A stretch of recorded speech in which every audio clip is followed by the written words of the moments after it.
Hi, I'm Cindy Matthews, and I am so jumpy this morning because I'm headed off on a really big trip. I'm going away for a couple weeks, and I'm flying from Florida to Europe, where I'm going to be traveling around, which is super exciting. I can't wait, but I get a little nervous. I had a DVT, a blood clot, about 4 years ago, and I don't think travel will ever be quite the same for me because you get a little bit nervous. Everybody knows long flights are one of those factors that can contribute to people developing blood clots. And I think it's in the back of my mind now that, oh no, what if this happens to me again?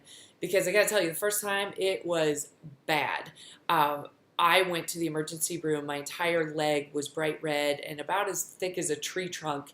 And I ended up staying in the hospital. I was in ICU for a couple nights while they cleaned out that blood clot and saved my life. Thank heavens. I'm so lucky that they were so wonderful. I actually got a stent in my abdomen because they said I had Mays-Thurner syndrome, which is where a vein and artery are crossed and they're pushing on each other and contributes to the blood clots. So I was told, put on a compression sock on that leg for 6 months, take blood thinners for 6 months, and then you're good as new. You never have to worry about this again. Sounded great. I felt like the luckiest person ever.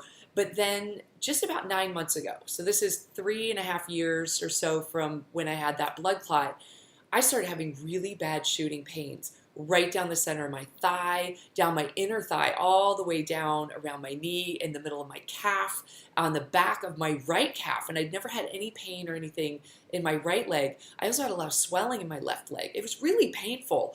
And the only thing that I had figured out on my own was that if I put on that compression sock, usually I would just do it at home or overnight while I was sleeping, it would really reduce that swelling and it made it feel a little bit more comfortable. But I was like, I can't go on like this forever. So I went back to my cardiologist and he checked the stent. The stent was fine because, of course, my biggest concern was, oh my gosh, is this another blood clot? And it wasn't. Turns out, it looked like everything was working okay. But that couldn't explain why I was having all this horrible pain. So when I was told, it was so hard to get appointments and you're trying to get in where you're told you can't come back for 3 months, I got really frustrated and I was trying to come up with an alternative. And thank heavens, I remembered that I had gone to a vein doctor for spider veins, so the cosmetic, the little purple spider veins years ago here in Florida where I live. So thank heavens, it's a catchy name, Vein 911. I couldn't forget that.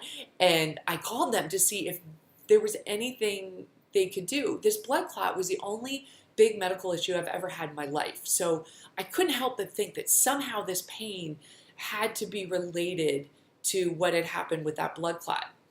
So after seeing Dr. Pittman at Vein 911, we started this long process of vein ablations where they basically get rid of, with lasers, they get rid of the big veins, the damaged veins on all the way up my inner thigh on both legs, up the back of my calf on both legs, and then all these kind of medium-sized veins on both legs as well. It is not a fun process. I will tell you, vein ablation, the actual process doesn't hurt, but it's the aftermath. Your legs are tender, they can be a little bit swollen, and you have to wear compression stockings for, they want you in your compression stockings 24 hours a day for a whole week after. I live in Florida. It's 95 degrees every day here in the summer, and I'm wearing 2 thigh-high compression stockings. And compression stockings are fairly thick. That's what's giving you that great graduated compression that's so important. And all of this was based on the fact that between the blood clot and the process they go through to clean out the blood clot, the valves in my veins were shot. They weren't doing their job in getting the blood back up to my heart. So when we discovered this, that was the best way to address it. And I have to tell you that the shooting pains are gone. I can't say I'm completely symptom-free. Part of it's because I'm going through the process and that causes a little bit of discomfort. But I am so happy that already, and I'm not even finished with the process, my shooting pains, that horrible pain that would just stop you in the tracks, is gone. But compression stocks are now, I have learned, part of the rest of my life.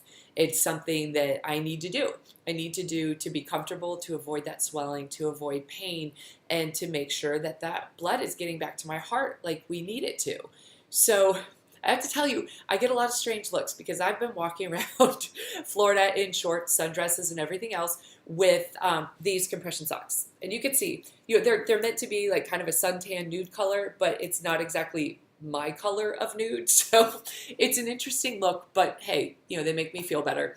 So when I've been talking to my doctor about this, because I hate to say it, the aesthetic aspect of it is a concern to me, especially when I'm told this is my future. This is what it's going to be. So he's told me about a lot of different manufacturers, the ones he recommends that have the really good garments that really do a good job. And there's some that are actually, pushing it forward a little bit to make us feel a little more comfortable with the fashion side of it.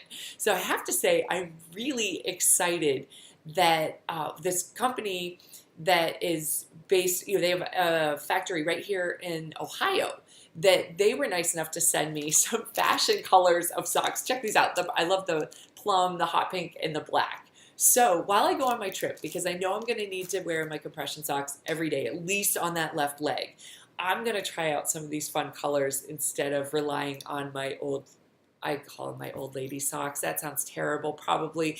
But I always think of way back in the day, I'm picturing a grandma with a house coat and her stocking rolling down. that's so not good.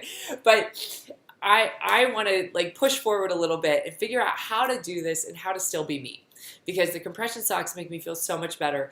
And for anyone who's having any kind of pain in their legs, I want them to know, please go to your vein doctor. That there's maybe something they can do that's as simple as what I've been going through. These are all just quick outpatient. You pop into the office, they take care of the ablation, and then you wear the stockings for a week. That it's well worth it to check out. But also over the next few weeks, even the next few months, I'm going to be experimenting with how to handle this compression garment with a little bit of flair, with a little bit of style. So we'll be posting videos and pictures, and welcome to all of your ideas on how to pull this off. Okay?